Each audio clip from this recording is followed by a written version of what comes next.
1월달을 맞이해서 우리가 소망의 말씀을 갖고 우리가 만나고 있습니다. 오늘 주실 말씀은 거룩한 욕심, 즉 하나님을 위해서 거룩한 욕심을 좀 꿈꾸고 가져보자, 이런 제목을 갖고 주의 말씀을 함께 나눌 것입니다. 아마 제목을 마음에 새겼으면 좋겠습니다. 거룩한 욕심, 이런 제목으로 오늘 하나님 말씀을 함께 나누겠습니다. 문어 괴테가 60년간 집필해서 완성을 했던 바로 파우스라는 위대한 작품이 있습니다. 국내 번역은 보통 한 권, 두 권짜리로 있는데 1부와 2부가 될 것입니다. 자, 그런데 이 파우스트 제2부, 제5막을 보면은 우리가 오래 기억을 탐할 사건이 아마 수록이 되어 있습니다. 자, 젊은 날 지나서 나이 50대였던 하윤리 파우스트 박사는 서재에 앉아서 이루었던 신학적, 의학적 나가서 이 법률적 모든 지식이 인생과 내 삶의 어떤 위기 못됨을 알고 절망을 하지요. 그때 메피스라는 그 악마가 와서 그와 계약을 요구합니다. 내게 젊은 줄 테니까 내 영혼을 달라고. 이런 과정을 통해서 영혼을 팔고 젊음을 얻는 계약을 맺고 나갑니다.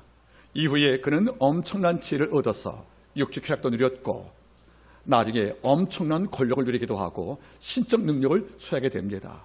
자, 이런 다음에 1장이 끝나고 이제 2장에 들어가면 모든 걸 다 이룬 파우스트 박사가 궁정에 앉아서 인생을 돌아볼 때 후회하는 것이에요. 절망을 다시 얻게 됩니다. 모든 걸 다 이뤘지만 또 절망을 하는 거예요. 이런데 갑자기 파우스트 박사 몸은 이 궁전 안쪽으로 잿빛, 즉 회색의 모양을 띤 네 여인이 찾아옵니다. 네 여인이 찾아오는데 이 책을 바라보면 네 여인의 이름이 나타납니다. 첫째 여인의 이름은 결핍입니다. 부족. 결핍한 여인이 회성을 입고 찾아봤다는 것이고, 두 번째 여인은 번역이 좀 어려운데 독일 말로 슐트니까 번역이 참 어려워요. 이 번역은 빚, 채무 또는 죄란 뜻도 있고 후회란 말도 있습니다. 이런데 대부분 학자들은 그 나왔던 슐트한 말을 번역할 때 죄악으로 번역을 합니다. 그러면 이 파우스트 박사, 절망하는 파우스트 박사에게 찾아온 네 여인, 잿빛 네 여인의 첫 번째 이름이 바로 결핍이고, 두 번째가 죄악, 세 번째 여인이 바로 근심이었고요, 네 번째 여인이 바로 괴로움이라는 여인이었다는 거죠. 그 네 여인이 그를 찾아온 거예요. 그래서 문 앞에 서성입니다. 그래서 첫 번째 결핍이라는 여인이 말하지요. 나는 저 부자였던 파우스트 박사 어울리지 않으니까 못 들어갈 것만 같다고 서성이는 거예요. 두 번째 죄라는 그 여인도 말하는 거죠.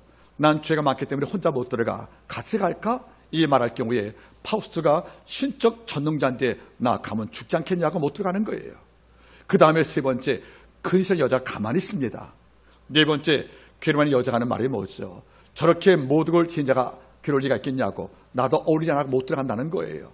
그래서 괴로움과 그 다음에 죄악과 결핍 세 여인은 그냥 가버립니다. 맨 끝에 누가 남았습니까? 근시한 여자가 남은 거예요. 얘도 근심하는 거예요. 그러다가 열쇠구멍 사이로 사자틀에 가서 파우스트를 만납니다. 그래서 파우스트가 놀라죠. 넌 왜 안 갔냐고 책망할 때 하는 말이 뭡니까? 인간은 어릴 때부터 눈먼 장님이다. 내가 근심이 돼서 네 곁에 뭔가 하느냐? 다시 말하면 무슨 말이겠습니까?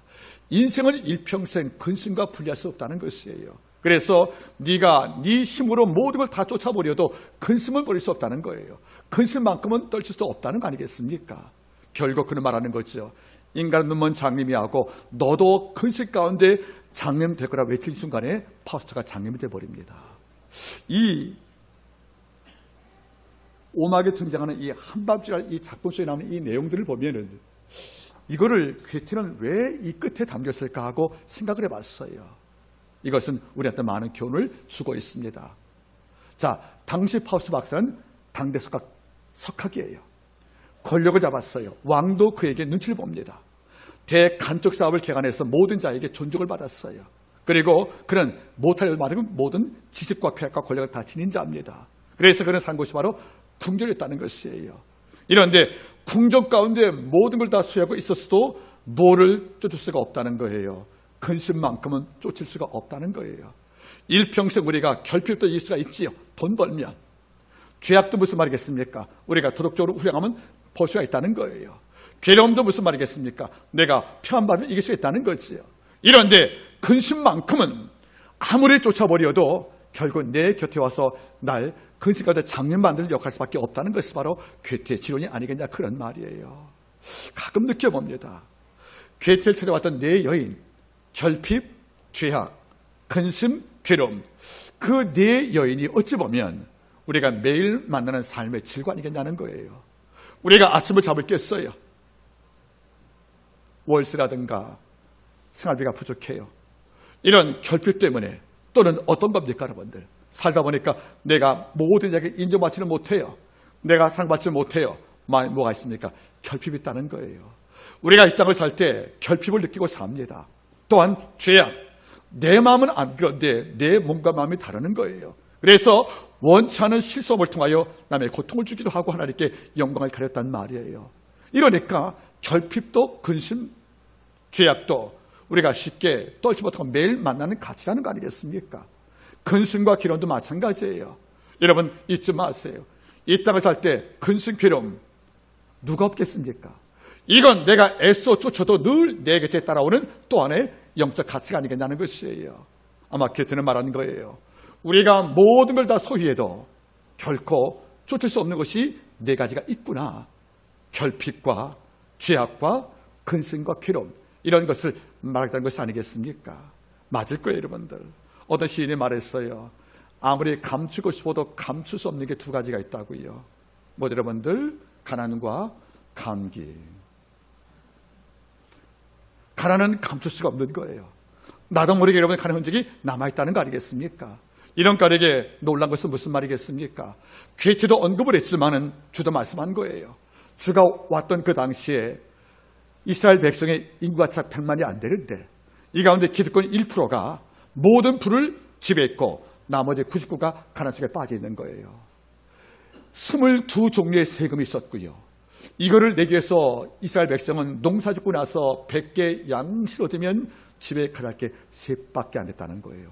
나머지 안일은 다 뺏겠다는 겁니다. 로마 황제에게, 헤롯 왕에게, 또는 성전에게. 이걸 다 빼서 1년 농사 다 거두고 나면 내 창고에 가는 양식은 극히 적었다는 거죠. 그래서 신학자 헬베트 맹크는 말하는 거예요. 주가 왔을 당시에 이 백성은 가난을 살고 있다는 거 아니겠습니까? 그래서 가난한 거란 말이에요. 이러니까 앉으면 무슨 말입니까? 무엇을 먹을까? 무엇을 마실까? 무엇 입을까가 그들의 관심이 있다는 것이에요. 여러분 잘 보세요. 제가 과거 언급을 했지요. 오늘날은 우리 아이들은 가난 자체를 잘 몰라요. 우리 때의 가난은, 집사님 알죠, 권사님? 우리 때의 가난은 뭐였어요? 생존이었어요. 지금의 가난은 뭐죠? 남들 사는 비싼 거 못 살까 가난한가 하는 거예요. 가난의 가치가 척도가 달라요. 여러분 못 믿으시지요? 우리 때는 여러분들 길가에 집 안에 있는 봉자나 휴대는 안 버렸습니다. 그렇죠? 지금의 일은 뭔지 아십니까? 연필, 휴대폰 잃어버리면 찾을 마음이 없어요. 또 산다는 것이 아니겠습니까? 가난한 개념이 달랐다는 거예요. 그러면 지금 우리는 말하는 거죠. 아침에 여러분들 학교에 갈 거예요. 엄마, 나 오늘 뭐 입고 가지? 옷장 열어봐. 붉은색, 결화 색깔들, 파란색, 뭐 입지? 무엇을 입을까? 이게 아니라는 겁니다. 그 당시 무엇을 입을까는 옷을 고르는 게 아니에요. 입을 게 없다는 거예요. 한 벌도. 그러니까 우리는 무엇을 입을까? 지금 아이 가난은 뭡니까? 수많은 옷 가운데 뭔 입자고 선택, 초이스를 말하는 거잖아요. 우리는 초이스 선택이 아니었어요. 내일 뭘 입고 나가야 될지 입을 게 없는 거예요. 자, 무엇을 먹을까? 우리 골라 먹잖아요. 짬뽕, 짜장면? 우리 골라 먹거든요. 그런 선택을 말하는 게 아니에요. 무엇을 먹을까는 내일 우리가 먹을 게 있나? 내일 뭘 먹어야 한 끼 채우지? 이런 절대 빈곤을 말하는 거란 말이에요. 무엇을 마실까? 그 당시 이스라엘은 물을 사 먹었거든요. 안식일 날만 회당에서 물을 공급한 거예요. 무료로. 이러니까 물을 사 먹는다는 것이 굉장한 고통이었고, 이런 물은 쓰임새가 많잖아요. 우물이 없다면 뭡니까 여러분들? 밥을 지을 때, 세탁할 때, 목욕을 할 때, 음식할 때 물 들어가잖아요. 그러니까 이것은 아낀다고 없는 게 아니란 말이죠. 그러니까 이걸 매일 사 먹었단 말이에요. 그러니까 무엇을 먹을까는 무슨 말이겠습니까? 양식에 대한 절대 빈곤을 말하는 거예요. 무엇을 입을까는 옷 한 벌밖에 없는 그들이 갖고 있는 의복의 고통을 말하는 거예요. 무엇을 마실까는 생존 필수인 물도 사겨올 만큼 이런 절대 가난을 말하는 거란 말이에요. 이러니까 주가 올 당시에는 뭡니까? 절대 빈곤이라는 것이 아니겠냐는 거예요. 이런 적에 말씀한 겁니다. 그러나 무엇을 먹을까? 무엇을 입을까? 뭘 말일까? 염려하지 말라. 내 아버지가 이걸 아신다. 그리고 천부께서 너를 기르고 있다. 이러니까 너희는 염려하지 말고 그의 나라 의를 먼저 구하면 아버지가 이 모든 것을 내가 준다고 말씀한 이유가 여기 있다는 것이에요. 여러분, 가난은 불편한 게 아니에요. 힘든 거예요. 돈이 없다는 것은 못과 비가 선 비참함을 안겨주는 거예요. 가난 자체를 미워하지 마십시오. 가난을 미워하지 말라는 거예요. 가난 자체를 결코 화려하지 못하는 겁니다. 그런데 파우스트 박사의 것 가운데서 가난도 왔다는 거죠. 결핍과 여러분들 맨 끝에 뭡니까 여러분들? 바로 괴로움이 왔잖아요. 그러니까 돈이 없으니까 괴롭고 근심하다 아프니까 결국 무슨 말이겠습니까? 우리 삶 속에 고통스러운 것이 아니겠냐는 것이에요. 오늘 하나님은 이 문제를 다루고 있다는 거죠. 오늘 말씀 바라보니까 엘리 당시에, 그 당시가 뭐죠 여러분들? 아세 왕 당시였거든요. 바알을 경배했던 이 왕 때문에 하나님께서 그 땅에 재앙을 주어서 기근 준 거예요. 양식이 없다는 것이에요 여러분들. 그래서 그 당시에 부자도 굶어 죽었다는 기록이 나와 있습니다. 이런 당시에 선지자가 사망을 합니다. 생도가. 그 아내가 너무도 어려우니까 엘리사를 찾아왔다는 장면부터 시작을 합니다. 자, 가난이란 말을 염두에 두고 오늘 말씀 보시기 바라겠습니까? 4장 1절 보세요. 선지자의 생도의 아내 중 한 여인이 엘리사에게 부르짖어 치악하란 말이 뭐죠? 가슴을 치고 울었다는 거예요. 문 앞에 와서 가슴을 치면서 울었다는 말이 치악하는 말을 번역할 때 불이란 말을 번역을 했습니다. 당신의 종 나의 남편이 이미 죽었는데 당신 종이 여호와를 경외한 줄 당신이 아시는 바입니다. 여러분 잘 보세요. 선지 성도가 많은데 그분이 사망을 하신 거예요. 자, 병산지 사고산지 모르겠지만 이미 죽었어요. 그의 아내가 엘리사를 찾아왔습니다. 그런데 잘 보겠습니까?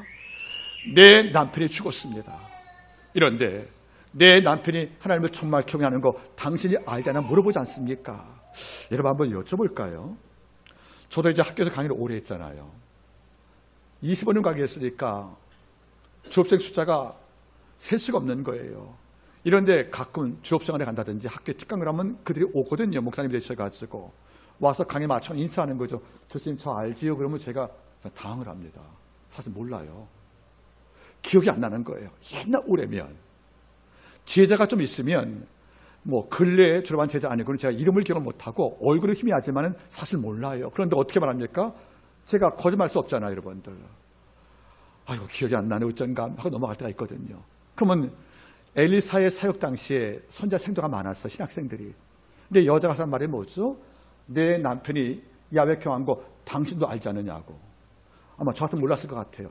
제자가 많으니까. 그러면 이 인물이 특별한 인물이었다는 겁니다. 그래서 구약의 랍비의 모습을 보게 되어지고 나면 오늘은 그 인물의 이름이 안 나오잖아요. 근데 대개 구약의 랍비들이 죽었던 선지자의 생도가 누구냐면 엘리야 당시에 예언자 총 50을 감춰두었던 종이 있죠. 오바댜.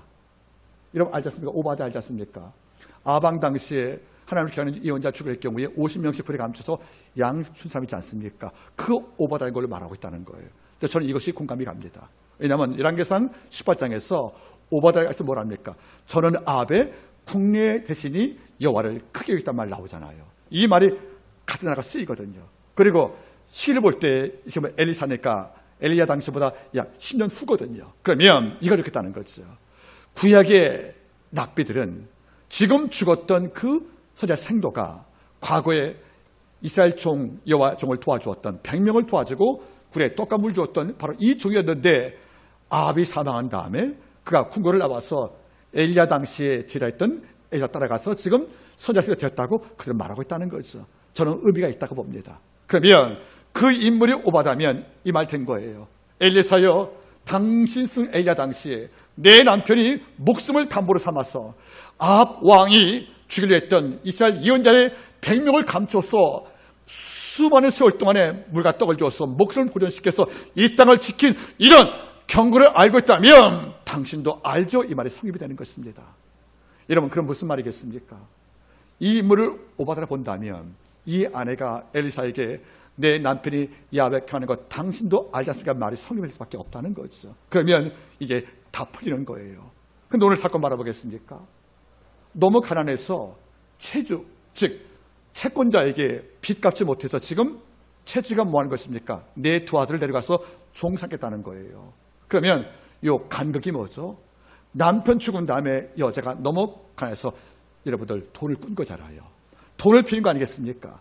이걸 갚지 못해서 채주가 기한되니까 이자를 요구했고, 이거 갚지 못하는 것이니까 하는 말이 뭐죠? 그 채주가 내 두 아들 데리고 종을 사단 말이 성립 안 되겠습니까? 그러면 우리가 하나의 틀이 나왔습니다.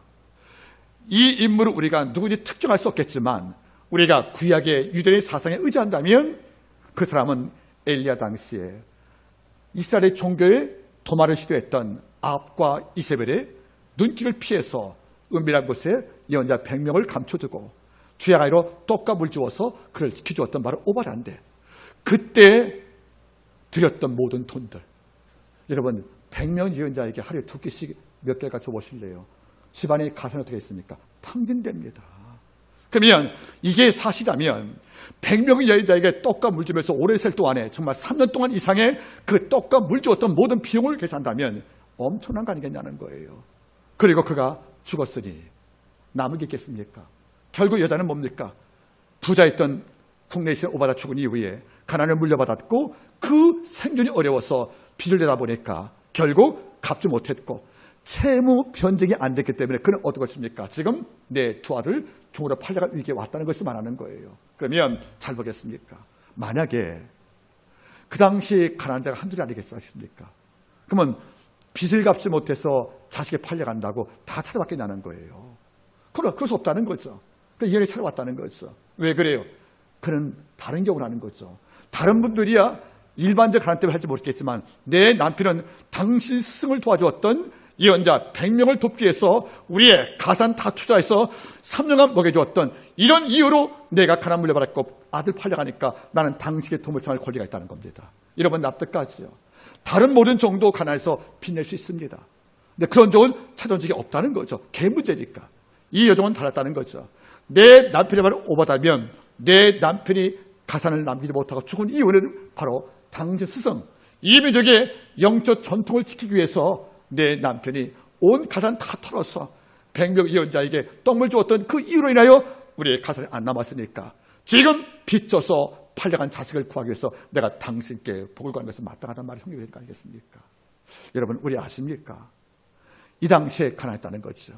다시 말하면 아하시아 왕 당시에 바알을 경배하니까 땅에 기운이 와서 일반적 가난이 왔고요. 또 한 가지가 뭡니까? 바알을 경배한 분 하니까 여호와 중에 배척을 받은 거예요. 그 당시 모든 민족이 바알을 따라가니까 여호와의 종에 대한 이유가 없는 거죠. 왜?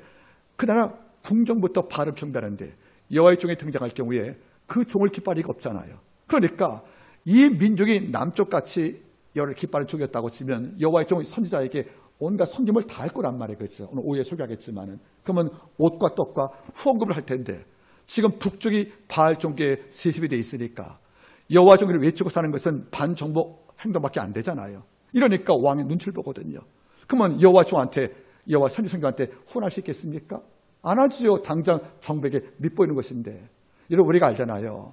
엘리야 당시에 엘리야 제자가 학교 짓자고 그래가지고 나무를 칠 때 도끼를 쳤죠. 여러분들 그 도끼를 샀어요? 빌려왔어요? 빌려왔잖아요. 도끼를 사지 못할 만큼 가난했다는 거죠. 왜 그럴까 여러분들? 후원이 없다는 거예요. 또 이유 나오지만은 엘사 성도가 산에서 나물 먹다가 독초를 먹어요. 여러분들 그렇죠? 그건 산에서 뭘 먹었다는 거예요? 나물 먹고 살았다는 거죠. 그럼 왜 이렇게 여호와의 선종이 가난했느냐? 국가 정치의 바알 종교예요. 여호와의 종교를 극히 대적을 했어요. 그 정권에 아랬던 모든 귀족들과 부들은 혼할 수가 없는 거죠. 이러니까 뭡니까? 눈치 보이니까 결국 엘리사와 모든 선생들을 산에서 나무를 먹고 여러분 목복 일할 때 도끼도 필요할 만큼 이렇게 갈 수 있었는데 오늘 예언자 아내는 다를 수가 없다는 거 아니겠습니까? 이런 게 문제가 하나 있는 것이 또 하나 있는 것이고 또 한 가지 아까 그 얘기가 될 거예요. 남편이 100명 여자 3년간 먹여 살렸으니 집안 남는 게 뭐가 있겠습니까? 그러니까 결국 남편 사망한 다음에 여인은 가난밖에 물려받는 게 없는 것이고 자식이 팔 자식이 없다는 것이 이 사건의 배경이 아니겠습니까? 이런 혹 아십니까?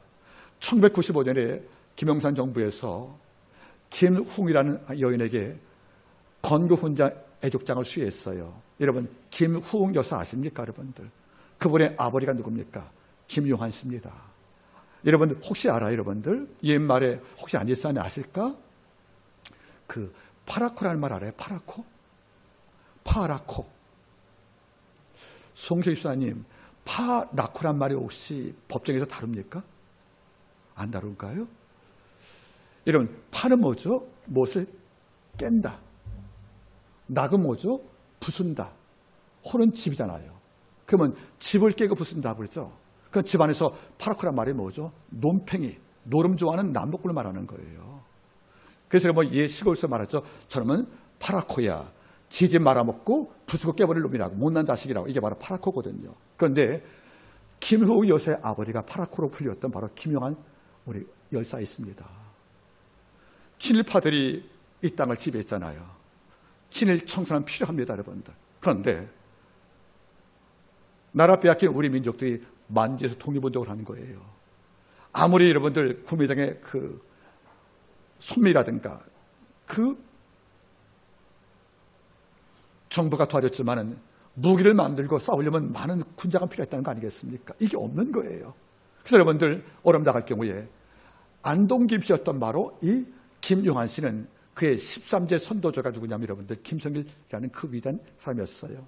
퇴계 이황 여러분들 오른쪽 측근이었죠. 그러니까 경남에 있는 여러분 경북 안동 쪽에 있는 최고의 명문 가문이 바로 김성길 후에는 13제 손이었던 바로 그 집안이었단 말이에요. 그래서 땅만 가린 것이 여러분 20만 평이래요. 땅만 20만 평. 그 엄청난 부자인데 그의 할아버지, 즉 김영하 씨의 할아버지 김홍란 씨께서 일제에 뺨을 맞고 끌려가는 걸 봤다는 그 어린 이 김용한이가 그때 결심을 합니다. 나라 찾겠다고. 중요한 게 있어요. 그런 결심이 어디 갔는지 얘가 젊어서부터 도박에 빠진 거예요.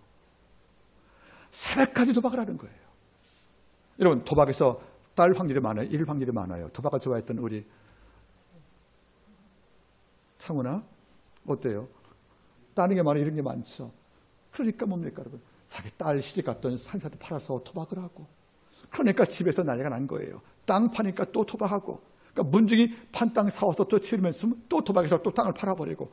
이러니까 그 안동에 있었던 바로 이 김씨 가문에서는 바로 김영한 씨가 바로 뭡니까? 파라코라는 거예요. 죽일 놈이라고, 여러분들. 그러니까 모든 자가 그를 너무도 원망하고 저주한 거예요. 그런데 이분이 돈 버는 방법이 참 특이했대요. 도박장인데 그 당시 친일파의 자제가 할 일이 없잖아요. 그러니까 도박을 하는 거예요. 그래서 도박을 해서 돈 따면 그대로 오고 이럴 수 있잖아요. 그러면 새벽에 여러분들 갑자기 소리 질렀대요. 새벽 몽둥이야 그러면 밖에 있었던 바로 김영하 씨 측근 노예 20명이 몽둥이도 와가지고 다 패버리고 돈 훔쳐갔답니다. 그리고 다음날 이것도 도박했다는 거 아니겠습니까? 그러니까 집안 문중에서는 얘가 파라코입니다. 이러고 나서 그의 아버지도 그의 어머니도 그의 딸까지 아버지를 저주한 거예요. 결국 마지막에는 뭡니까? 18만 평 땅을 다 없어진 거예요. 그래서 집안세를 했단 말입니다. 너 죽고 나면 네 무덤 없다고. 이런 다음에 그가 1887년생입니다. 1940년대에 돌아가셨어요. 해방 1년 후에. 죽을 때 친구 하중환 씨가 찾아왔답니다. 하중환 씨가. 예, 용환아, 이제 사실 말해야지. 하지마. 하지마. 선비가 망일 할 일이야. 이러고 죽었다는 거예요. 이걸 보자면 하중환 씨가 드디어 신문사 기고합니다. 그가 노름에 번던 건 연기였다. 그가 노름꾼이 되어야 독립운동 자금을 되는 것을 밝히지 않을까 했습니까? 그가 남복군이 인정되어야 일본 순사, 친일파들이 그를 주목하지 않을 거 아니겠어요? 내가 이번에 욕을 먹고 노름꾼 됐다는 뜻이에요. 왠지 아십니까, 여러분? 그래야 날 주목하지 않거든요. 그래서 노름에서 번 돈 없다는 거죠. 내 땅을 다 판 돈 모두 220억입니다. 이걸 만주해줘서 이걸로 무기 사다는 겁니다. 그래서 만주 무장학교가 그렇게 많으니까 김구 씨가.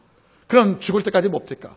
내가 상속받은 모든 200억 땅을 모두 팔아서 문중한테 저 파라코라는 욕을 먹으면서 왜 감췄냐면 내 신분이 밝혀지면 우리가 여러분들 밀정의 영화 보세요. 여러분들 내부 고발자 변리자가 얼마나 많아요. 같이 독립하다가도 독립군 내도 별로 많으니까 밝힐 수가 없었던 것이에요. 결국 죽을 때까지 그런 욕을 먹은 거죠. 알고 보니까 승구 하중환 통해서 그의 본들이 밝혀진 거예요. 이걸 알고 김영철 정부가 95년도에 그 딸에게 건국원장 애력장을 수여한 것이 아니겠습니까? 같은 교리라는 거예요. 김영한 씨 그분께서 그 욕을 먹으면서 하는 말이 뭡니까? 온 재산 다 되어서 가난을 상속받은 것처럼 지금 이 예언자의 아내, 선지자 생도 아내가 이 경우가 같다는 것이 아니겠습니까? 이렇게 하는 말이 뭐죠? 나는 이런 이유 때문에 가난되었으니까 예언자에게 복을 권리가 있다고 찾았다는 것이 맞다. 그런 말이에요, 여러분들. 가서 뭐라 했습니까? 보세요, 여러분들. 4장 1절. 선지자의 생도 아내 중 한 여인이 엘리사에게 부르짖어 가로되 당신의 종 나의 남편이 이미 죽었는데 당신의 종이 여호와를 경한 줄 당신이 아시는 바입니다. 이제 체주가 이르러 나의 두 아이를 취하여 그 종을 삼고자 하나이다. 이런 배경이 없다면 여자가 가서 눈치 없게 내 자신만 도와달라고 할 수 없잖아요. 다른 사람도 마찬가지인데 그래서 얘는 특별했다는 거죠. 그 남편이 바로 오바를 친다고 치면 그런 이런 권리를 요구할 자격이 있다는 것이 아니겠습니까? 이거를 알던 엘리사가 인정하는 거죠. 그래, 이 여인의 가난은 특별한 것이다. 노동력이 없어서 또는 가난해서 다시 말하면 게을러서 온 가난이 아니고 마치 팔았고 김영한 씨 열사같이 이런 이유라면 이 가난은 여러분들 정당한 거 아니겠습니까? 내가 도울 의무가 있다는 거지요. 그래서 엘리사가 이렇게 반응을 합니다. 2절 엘리사가 저에게 이르되 내가 너를 위하여 어떻게 하라고 먼저 물어보고 두 번째가 뭐지요? 내 집에 무엇이냐고 물어봅니다. 질문을 두 개 합니다. 만약에 여러분들 이런 따라하세요. 가난은 나라도 못 고친다. 여러분 가난한 국가도 못 고치는 거예요. 그럼 만약에 이런 식으로 남을 도와주고 나면 똑같은 이유의 가난 자가 매일 찾아올 때 어찌할 수 있겠습니까? 못하거든요. 그러면 예언자가 만약에 왔을 경우에 이런 특별한 관계가 아니라면 하는 말이 뭐죠? 그냥 갈아가실 거 아니겠습니까? 너만 그렇지 않다. 다 가난하다. 이런데 하는 말이 뭐죠? 내가 내게 뭐 될까 물어본다는 거죠. 이거 왜 그래요? 편애가 아닌 거예요. 만약에 그 남편이 오바다라고 치면 그가 남긴 가난은 영적 가치 위에 다 쏟은 가난이기 때문에 엘리사는 마음에 빚이 있는 거예요. 하는 말이 뭐죠? 내가 내게 무엇을 해주라 물어봤다는 거죠. 여러분 잊지 마세요. 앞에 뭐죠? 여인이 부르짖어. 반응은 뭐죠? 내가 무엇을? 이겁니다, 여러분들. 여러분 왜 어려움 당할 때 한 번도 주께 부르지를 못하는 것이에요. 우리가 고통당할 때 왜 아버지 앞에 나가서 부르짖어 치카흐. 우리 아버지 앞에 내 고통과 아픔을 왜 심장에 있는 고통을 끌어놓고 하나님께 바쳐 엎드려서 왜 부르짖는 삶을 선택하지 않는지 이게 안타까운 거예요. 여러분 주는 말씀해 주지 않습니까? 너는 내게 부르짖으라. 그 다음 말이 뭡니까? 내가 응답하겠고 내게 크고 아니면 비밀을 내게 보인다고. 그 다음 말이 뭐죠? 나는 여호와라. 모든 것을 행한 여호와라. 이거 성경 여호와라 말씀해 주지 않습니까? 여러분 잊지 마세요. 가난 속에서 여자가 찾아와 제일 먼저 한 것은 부르짖었단 말로 시작됩니다. 여러분들 믿는 성도의 기적의 출발점은 부르짖에서 왔다는 거예요. 다른 대상 앞에 원망하는 것이 아니라 잠잠히 아버지의 소망을 듣고 하나님께 부르짖은 것이 아니겠습니까? 이럴 때 엘리사는 반응합니다. 내가 내게 무엇을 해줄 거라고 반응했다는 거예요. 하나님은 응답할 준비가 되어 있다는 겁니다. 우리의 부르짖음이 접수가 되면 우리의 간구가 당신께 연락되면 아버지는 움직일 준비가 되어 있다는 거 아니겠습니까? 여러분 제가 이번 주 새벽 4일 동안에 뭐 했습니까? 신명기 28장을 강의했어요. 그때 이렇게 시작하셨습니까? 내가 만일 내 하나님의 말씀을 삼가 듣고 또 오늘날 하나님께서 내게 명하는 말씀을 지켜 가면 나 여호와가 너를 복주어 모든 민족이 크게 하실 것이니 그다음 말이 뭐였어? 내가 하늘의 아름다운 보고를 열어서 내 손에 모든 수고에 복을 주시면 이렇게 나온단 말이에요. 그런데 모세가 보세요. 하늘을 뭐랍니까? 하늘의 아름다운 보고라는 거예요. 하늘의 아름다운 보고래요. 이 땅에 취상가치가 하늘에 있다는 거 아니겠습니까? 이거를 열으사 내 손에 하는 모든 일에 복을 준다고 성경 말씀에 언급해 주었거든요. 하늘 보좌는 여러분들 우리의 부르짖음을 따라서 움직이는 거예요. 우리가 부르짖으면 하늘의 아름다운 보좌가 열릴 준비를 하고 있다는 것이 아니겠습니까? 하나님 말씀하는 거죠. 내가 내게 무엇을 줄까 물어봤다는 거죠. 그 다음에 영 기뻐도 엘리사가 직접 물어봅니다. 내 집에 있는 것이 무엇이냐 물어봤다는 거예요. 참 특별하지요. 하는 말이 뭐죠? 아무것도 없습니다. 다만 모한병, 기름 한 밖에 없다고 말하는 거예요. 여러분 잘 보세요. 여자는 상상을 못했어요. 기름 한 병이 앞으로 기름을 낳고 기름을 낳아서 우리가 빚 갚을 만큼 풍성할 거 예측을 못했거든요. 근데 만약에 여인이 나 아무것도 없다고 했으면 어떻게 됐을까? 우리 궁금한 거예요. 여러분, 저는 물어보지요. 내 집에 무엇이 있느냐 물어볼 때 뭐밖에 없었다는 거예요. 이게 여러분들 큰 것입니까? 작은 것입니까? 사실은 작은 거지요. 이러니까 없는 거와 별 차이가 없는 거예요. 그럼 뭡니까 여러분들? 아무것도 없다고 말씀밖에 않겠습니까? 이런데 잘 보세요. 하나님은 항상 기적을 창조할 때 묻는 게 있어요. 너 좀 뭐 갖고 있느냐고요. 여자는 아무것도 아닌 믿음밖에 없었어요. 아니, 기름밖에. 이런데 주가 하나님께 간구할 때 주님, 파우스트 박사 말처럼 지금 저는 결핍으로, 저는 빚으로, 저는 근심으로, 괴로움으로 아파하고 있습니다. 이거를 마음에 끌어안고 그냥 우는 것만이 아니고 하나님께 간구하면 주가 말할 겁니다. 그래, 너 결핍 있냐? 죄악 있냐?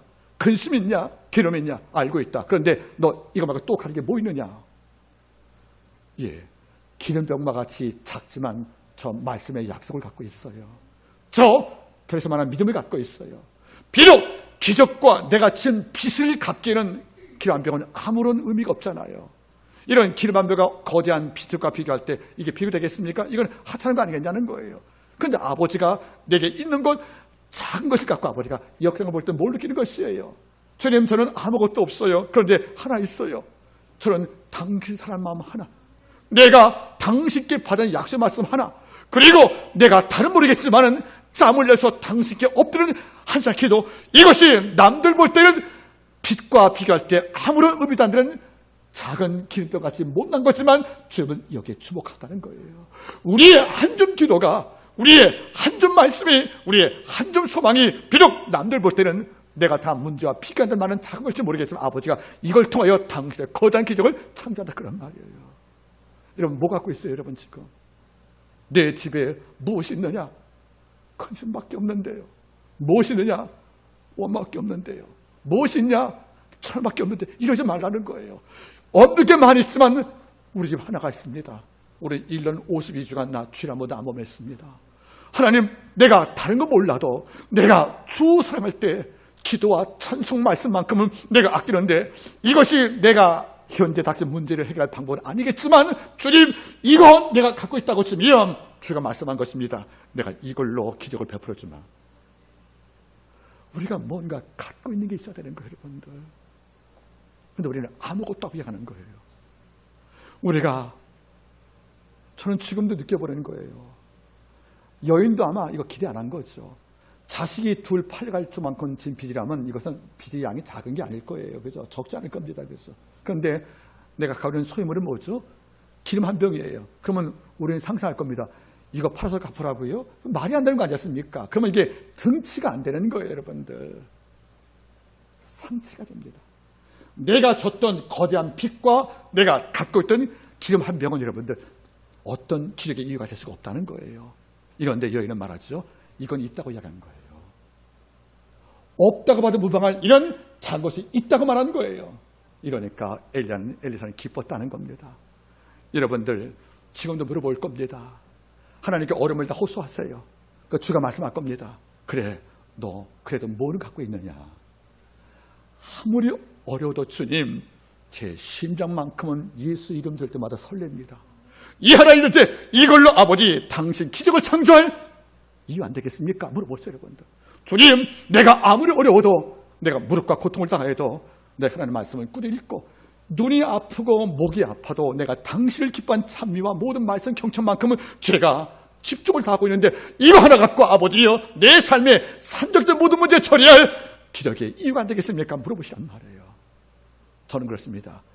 만일 내가 그래서 말하는 믿음이 있다면, 여러분, 게라스가 어떻게 큰 겁니까? 작은 걸 내가 갖고 있으면 아버지가 일하겠다는 거예요. 우리에게 필요한 것은 큰 것이 아니에요. 아버지가 일할 수 있는 이유를 제공하라는 말입니다. 이것이 뭐죠? 바로 믿음이라는 겁니다. 주님, 저는 기적을 믿는 성도입니다. 제 믿음 안에 지금도 기적을 믿는 성도라고 이것을 하나님께 병 삼아서 이거 있다 고백하면 아버지가 이걸로 충분히 기적을 창조하지 않겠습니까, 여러분들? 한 꼬마의 오병이요, 보리떡 5개라는 거예요. 지금 애들 이 떡 좀 안 먹습니다. 개 주라고 여러분, 개. 멸치 2마리. 이것밖에 없다고 말한 거예요. 이것만 있는데 이게 되겠습니까? 우리는 이렇게 말하는 거예요. 주님 말씀하죠. 잔디에 앉게 하라고요. 마치 식사를 배급하듯이.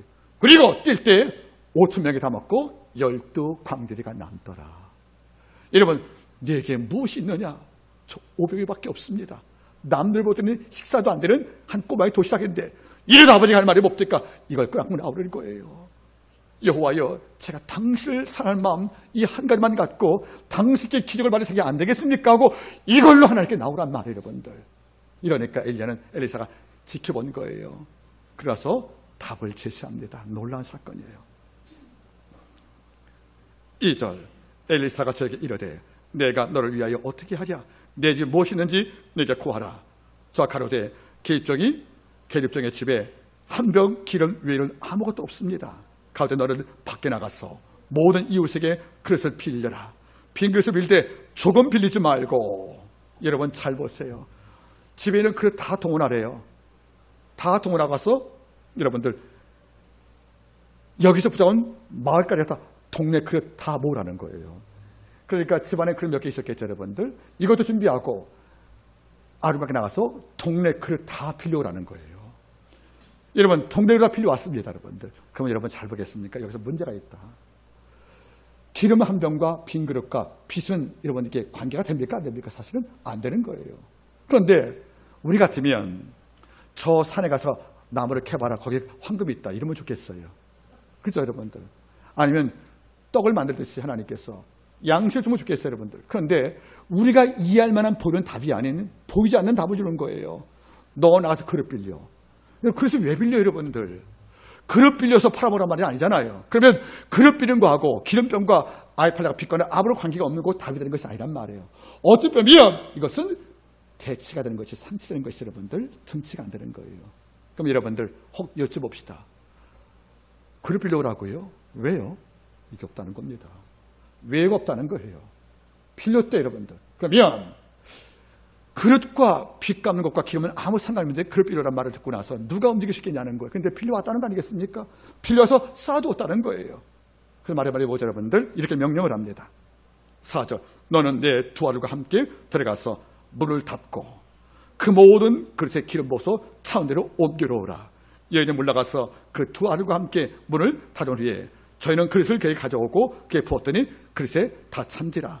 여인이 아들에게 이르되 또 그릇을 내게로 가져오라. 아들이 가로되 다른 것이 없나이다 하니 기름이 곧 그쳤다가 성경 말하는 거예요.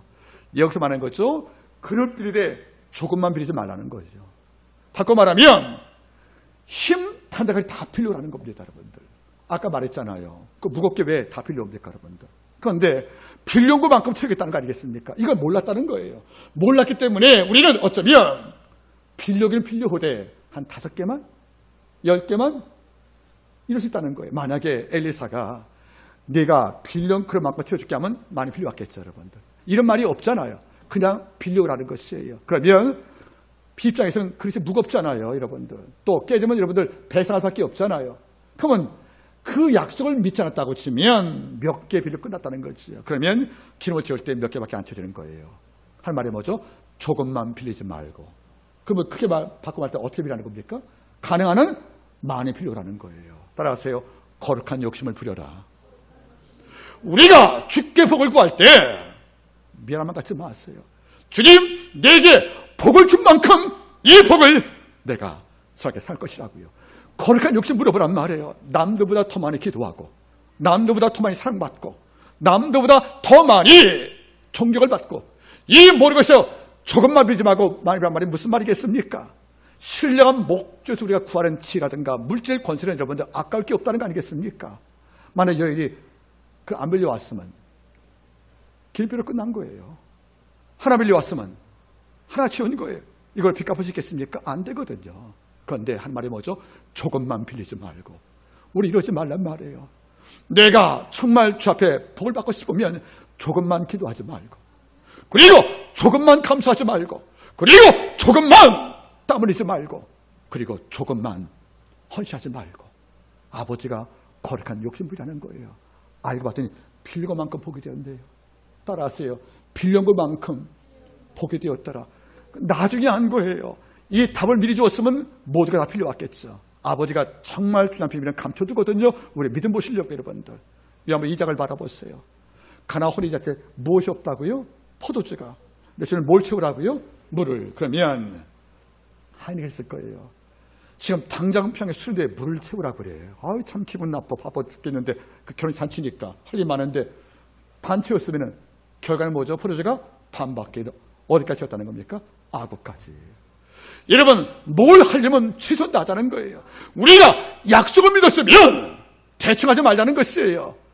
조금만 빌리지 말고, 조금만 바라지 말고 크게 바라는 거죠. 이것이 뭐죠? 내 입을 넓게 열라 내가 채는 말이 이 말이라는 거예요.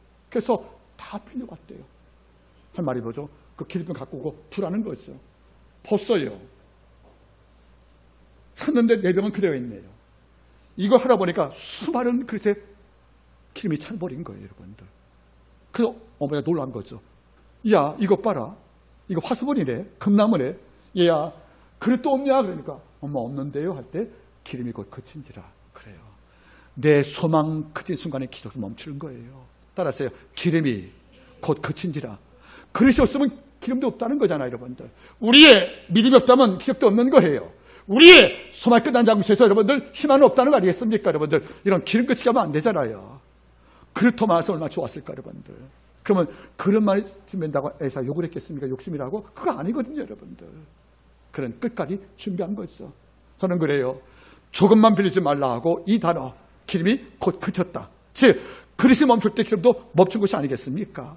그런데 여자가 많이 빌렸다는 것 같아요, 여러분들. 그 다음 말씀 보니까 이렇게 나와요.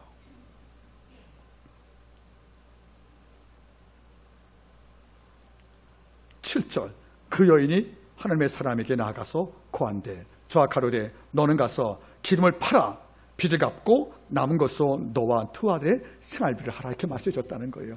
빚만 갚을 정도가 아니고 생활비를 갚을 만큼 여자 그래서 많이 빌려왔다는 거죠. 여자 보통 력이 아닙니다. 소설 여러분들 빚만 갚는 것은 1차 해결이에요. 그럼 어떻게 살아요 여러분들? 생활비도 갖게 줬다는 거죠. 하나님의 복은 빚만 갚는 게 아니에요. 우리의 삶도 함께 바른 이런 이중복이 아니겠냐 그런 말이에요. 그럼 무슨 일입니까? 여자 그래서 많이 빌려왔다는 거예요. 여러분들 기적은 이유 없이 오는 게 아니고요. 우리의 애탐 없이 오는 게 아니에요. 여자가 빌린 그런 만큼 기적이 왔고요. 그리고 기적을 바른다면 이것을 파는 것은 뭡니까? 여자가 했다는 거죠. 우리는 하나님께 맡긴다 그러면 우리가 아무것도 다른 걸 착각하는 거예요. 아니 열심히 살면서 기적을 기다리는 것이 아니겠습니까? 그를 빌린 것도 내가 한 것이에요. 그리고 파는 것도 내가 한 것이란 말이에요. 그래서 빚을 다 갚고 사업사고 해서 삶의 문제의 근원까지 해결시켰던 말은 엘사의 그 반응 볼 때마다 너무도 감사가 됩니다. 말씀을 제가 정리하기를 원합니다. 여자의 가난함은 개를 떼운 것이 아니었어요. 자기 남편이 주의 충성을 다하다 얻은 대가였습니다. 마치 파랗고 했던 기묘한 열쇠와 같이. 이런데 이것 때문에 당당하게 요구했습니다. 아버지, 내가 이렇게 충성을 다하다 병났는데, 내가 이렇게 충성을 다하다가 재물 써서 가난한데, 아버지 내가 당신께 복받을 권리가 있냐고 담대 와서 엘사에게 영적 청구했다는 겁니다. 내 집에 있는 게 뭐니 물어봤다는 거예요. 여러분 어려움 당할 때 뭐 하나 붙잡아요. 욥은 1장에서 다 잃어버렸죠. 양 7천, 약대 3천, 소 500결이 1000마리, 수많은 종들 다 잃어버렸어요. 그리고 자식도 잃어버렸어요. 그리고 아내까지 떠났고 건강도 잃었어요. 건강, 아내, 자식, 재물 전적인 파산이에요. 그런데 하나 갖고 있는 게 뭐죠? 여호와가 찬송한다는 믿음이 있는 거예요. 원망하지 않고 모든 걸 다 잃어버리고도 하나 붙잡았다는 거죠. 여봐, 너 갖고 있는 게 무엇이니? 저 믿음 하나 잡았습니다. 그러니까 아버지가 40장 끝장에서 뭐죠? 그가 모니네 2배의 복을 받더라. 여러분 어떻습니까? 뭘 갖고 있어요? 없다 하지 마세요, 여러분들. 광야에서 이스라엘 백성이 하는 말이 뭐죠? 여기는 물도 없고 떡도 없고 고기도 없고 없다 병보다 무슨 병이 없는 거예요. 왜 자꾸 없다고 말하십니까? 이 땅에서 제일 큰 병이 없다라는 병이에요. 나는 지혜도 없고 나는 희망도 없고 나는 미래도 없고 나는 돈도 없고. 여러분 맞아요. 이런데 없다 하지 마세요. 있는 곳이 있지 않습니까? 내 집에 무엇이 있느냐고요. 이럴 때 기름 한 병이라는 거예요. 그게 아무런 도움이 안 된다고 미약한 거 아니겠습니까? 그런데 이걸로 아버지가 기적을 창조했다는 겁니다. 오늘 말씀하세요. 하나님 큰 복을 받기 위해서 저도 거룩한 욕심을 부려보겠습니다. 제가 히스기야 왕처럼 죽을 병도 있지만은 내가 과거에 당신께 보인 전승과 내 진심을 기억해달라고 이걸로 붙잡고 하나님을 설득했지 않습니까? 내 가진 게 뭐예요? 나는 다른 왕과 다르게 전승과 진심을 다하여 당신 사랑했다는 그 하나 붙잡고 하나님께 기적을 만들지 않겠습니까? 여러분 살펴보세요. 지금 아무것도 없어도 우리가 가까운 게 있을 거란 말이에요. 이걸 끌어안고 하나님께 기도하기 바라겠습니다. 그러면 마음껏 그를 빌을 만큼 아버지가 복을 채워서 빚을 갚고 사비를 주지 않겠습니까? 오늘 이후 한밖에 모든 성도가 걸어간 육심을 채워줄 아버지 기적을 맛보기를 바라겠습니다. 기도하겠습니다.